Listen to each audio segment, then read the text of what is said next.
Hello guys, gandang hapon po sa inyong lahat. Ayun, nandito po sa probinsya ng Pangasinan dahil kaarawan po ng aking kapatid na si Agnes. 50 niya na po. Ito ang mga niluto nilang mga pagkain. Nais ko po ipakita sa inyo isa-isa. Ayan, yan ang handa niya.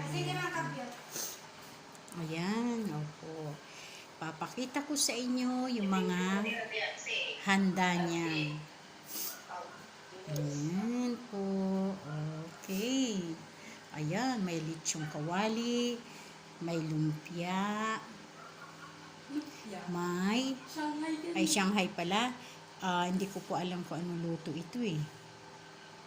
Igado ata ito, igado. Ayan. Dito naman tayo sa cake. Ayan. O, di ba? Sawang-sawa tayo sa cake ngayon. Ayan. Ayan po. 50 niya po ngayon. Ayan po.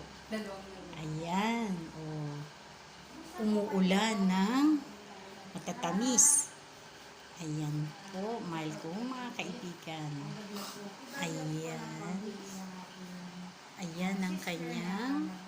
Agi, ang total, ang balbalak sa bidbal masi, ulit ang kain ko. Ayan po. O yan. Tita, nakita na yung baby. O, diba? Ang saya-saya. Ang saya-saya. Happy birthday to you.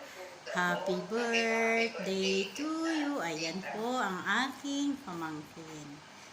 Yan, siyang mag-ano ng cake mamaya kasi wala dito yung kapatid ko. Kundi yung pamangkin ko na lang na si Binis ang siyang proxy na siyang mag-blow-blow ng candle.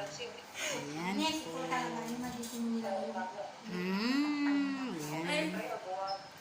Thank you po. Gandang buhay po sa ating lahat. God bless. Bye!